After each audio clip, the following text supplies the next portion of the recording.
The sterile smell of rubbing alcohol and the soft, rhythmic hum of cardiac monitors were the only constants in Elena Vance's life, but to her, they smelled like purpose. At 28, she had climbed the ranks to become the head nurse at the St. Jude Veteran Rehabilitation Clinic, a sanctuary for men and women who had given pieces of their souls to their country. Elena didn't just administer medication. She listened to the late-night nightmares, held trembling hands, and fierce-guarded her patients from a world that too often forgot them. She was their shield. But on a rainy Tuesday evening, as the shadows lengthened across the linoleum floors, that shield was put to the ultimate, terrifying test. The heavy glass doors of the clinic flew open with a harsh bang, shattering the quiet dignity of the ward. Four young men swaggered in, their pristine military academy uniforms sharp, but their posture dripping with an ugly, unearned arrogance. At the front was Julian, a young man whose wealthy family name was plastered on university buildings across the state. His eyes were bloodshot, his breath heavy with the scent of expensive alcohol, and his laughter echoed disrespectfully through the halls where wounded heroes slept. They didn't belong here, and they certainly didn't respect where they were. Julian marched straight to the reception desk, slamming his palm down on the counter. He demanded immediate, unrestricted access to the clinic's locked pharmacy, claiming they needed high-grade painkillers and supplies for a private after-hours party. Elena stepped out from behind the desk, her posture instantly erect, her gaze cool and unyielding. She looked at the young cadets, seeing not future leaders, but entitled boys playing dress-up in garments bought by their parents' political influence. With absolute calmness, Elena refused. She told them firmly that medical supplies were strictly regulated and reserved solely for the recovery of veterans. Julian's face flushed a deep, angry crimson at the rejection. He stepped closer, trying to use his height to intimidate her, his voice dropping into a harsh sneer. He hissed that she had no idea who his father was, threatening that he could end her career with a single phone call if she didn't hand over the keys right then. Elena didn't flinch. She looked him dead in the eye and told him that his father might control the Senate, but he didn't control her clinic, demanding that he and his friends leave immediately. Infuriated by her defiance and embarrassed in front of his peers, Julian's restraint snapped. In a flash of reckless rage, he reached beneath his crisp uniform jacket, pulled a heavy, black concealed sidearm, and pressed the cold metal barrel directly against Elena's temple. The other cadets gasped, stepping back as the atmosphere in the room turned ice-cold.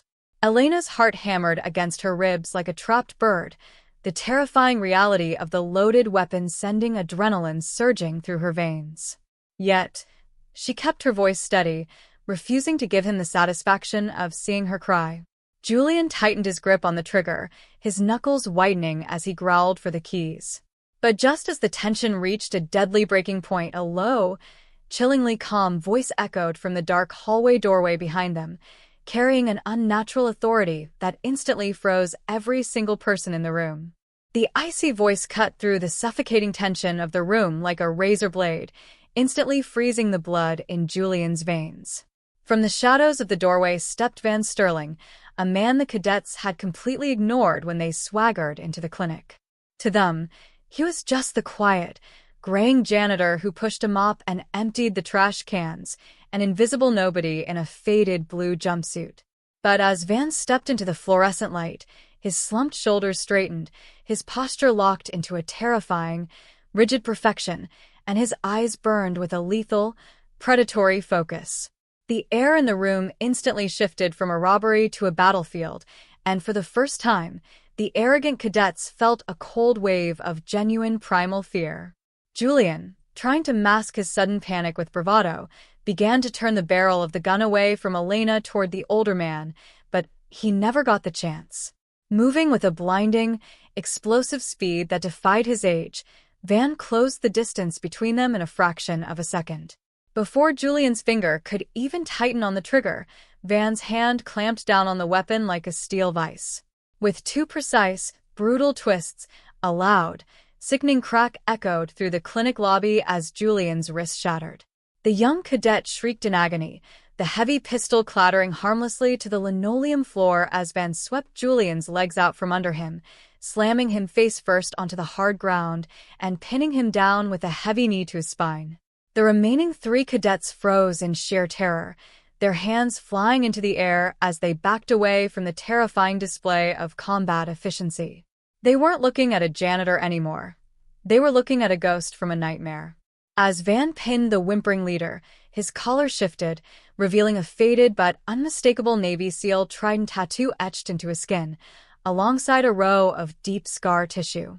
One of the cadets, a military history buff, caught sight of the tattoo and the older man's face, his jaw dropping as he recognized the legendary commander whose classified exploits they had literally studied in textbooks just semesters prior. Van leaned down, his voice dropping into a terrifyingly calm whisper that vibrated right into Julian's ear as the young man wept against the floor. He told the boy that he wore his uniform like a cheap costume, but that he had just made the ultimate mistake of threatening a Navy veteran's daughter. He growled that you never, ever threaten a SEAL's family.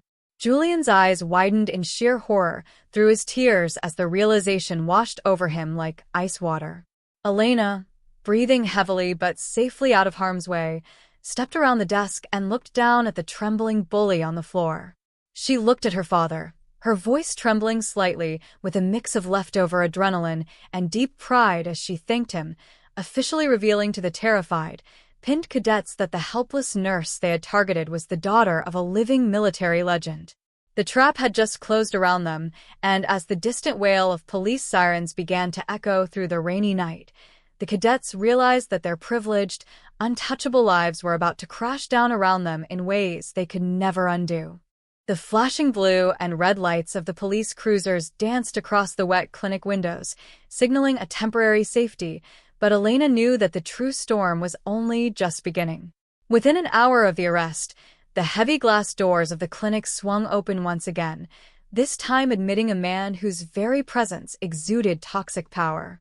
It was Arthur Vance, a billionaire tech CEO and Julian's father, but more importantly, he was the man who had torn Elena's family apart years ago. Arthur didn't walk into the clinic with the humility of a father whose son had just held a woman at gunpoint. He walked in with the cold, calculating fury of a tycoon accustomed to buying his way out of any consequence. Arthur marched straight into the administrator's office, where Van and Elena were waiting for the police statements to be finalized. He didn't offer an apology or ask if Elena was hurt. Instead, he narrowed his eyes at Van, his own estranged brother-in-law, his voice dripping with utter contempt as he demanded they drop the charges immediately. The sight of Arthur instantly opened old, bleeding wounds in Elena's heart, bringing back the bitter memories of her childhood when Arthur had abandoned her mother, Van's sister, on her deathbed, choosing to chase corporate mergers and billions rather than face the raw, painful reality of family. Van had spent his entire military pension and taken a humble janitorial job just to keep Elena fed and educated, while Arthur had built an empire on the ashes of his discarded family. Arthur slammed a blank, signed corporate check onto the wooden desk between them, the paper fluttering under the harsh fluorescent lights. He commanded Van to take the money and name his price, calling Van a broken, outdated soldier who cleaned floors for a living. He hissed that Van should not ruin a young man's brilliant future over what he called a simple, drunken misunderstanding. The utter lack of remorse in Arthur's voice made the air in the room feel heavy and suffocating. Elena felt a hot surge of righteous anger boil up from deep within her soul. Before her father could even respond, she stepped forward, her hand steady as she snatched the check from the desk. With deliberate, slow motions, she tore the paper into tiny pieces, letting the white fragments fall like bitter snow over Arthur's expensive leather shoes. She looked her wealthy uncle dead in the eye, her voice ringing with absolute conviction as she told him that he had walked away from her mother for money, but he would not buy his way out of teaching his son what honor actually meant. Arthur's face contorted into a mask of pure rage, his corporate composure completely shattering at the defiance of a nurse and a janitor.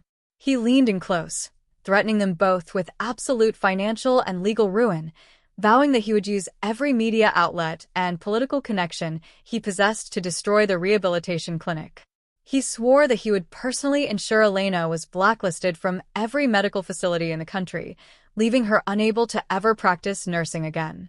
As Arthur stormed out of the clinic, leaving the heavy doors swinging in his wake, Elena looked at her father's stoic face, realizing that their battle for justice had just escalated from a clinic lobby into a weight of a billionaire's wrath descended upon the St. Jude Veteran Rehabilitation Clinic like a suffocating fog, threatening to choke out the very sanctuary Van and Elena had spent their lives protecting. Within days, Arthur Vance's massive media machine opened fire, twisting the narrative until the truth was completely unrecognizable. Headlines painted Julian and his friends as innocent, traumatized cadets who had been brutally assaulted by an unstable, violent clinic worker with a history of military aggression. Protesters, fueled by paid media outrage, gathered outside the clinic gates. Scared donors pulled their funding, and the facility plunged into sudden, terrifying financial ruin. Elena watched her beloved patients grow anxious as the clinic faced foreclosure, her heart breaking as the system she trusted turned its back on them. In their darkest hour, hope arrived in the form of Cynthia Brooks, a brilliant and fiercely independent defense attorney who had known Van for months. Cynthia had often visited the clinic to volunteer her time, quietly admiring Van's humility, his gentle kindness, and the fierce, silent dignity with which he carried his past scars. Seeing the injustice unfolding, she stepped forward to take Van's case pro bono, refusing to let a good man be destroyed by corporate greed. As the legal battle intensified, the long, late nights spent huddled over legal documents brought Cynthia and Van closer together, their shared values and deep respect blossoming into a quiet, mature romance that gave Van a reason to smile amidst the chaos. Cynthia wasn't just a defensive shield, she was a brilliant strategist. Digging deep into Arthur's tech conglomerate to build their defense, she uncovered a dark, rotten secret buried deep within the Billionaire's financial records. Arthur hadn't just built an empire, he had built it on crime. Cynthia discovered a massive corporate fraud scheme, proving that Julian's elite academy tuition, the family's political bribes, and Arthur's entire billionaire lifestyle were funded by illegally siphoning money directly from stolen veteran pensions. It was a betrayal of the highest order, a knife in the back of the very people Van had served with. But Arthur's legal team was ruthless, offering a sinister ultimatum. If Van didn't take a plea deal and admit to felony assault, they would ensure Elena's nursing license was permanently revoked the next day.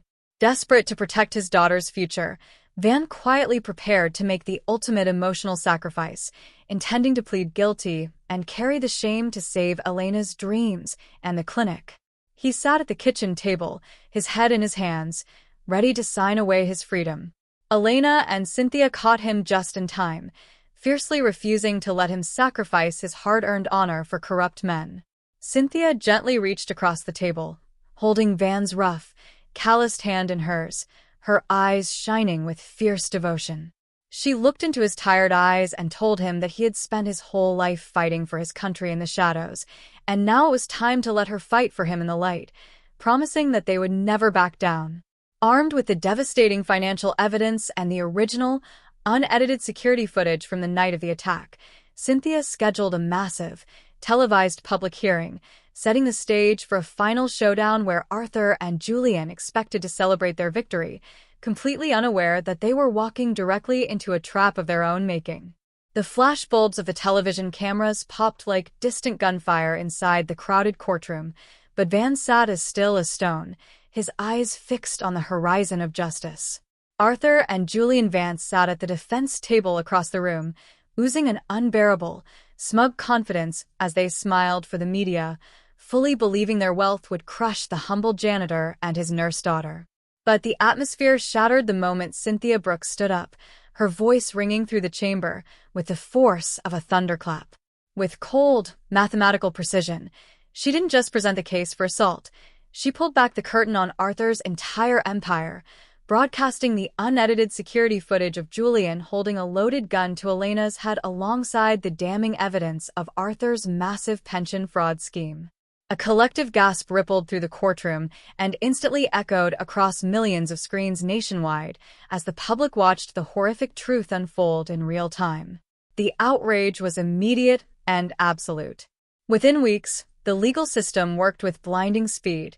Julian was dishonorably discharged from the military academy and sentenced to years in a federal penitentiary, while Arthur's corporate empire collapsed like a house of cards under criminal indictments, leaving him completely bankrupt and utterly abandoned by the high society friends he had bought.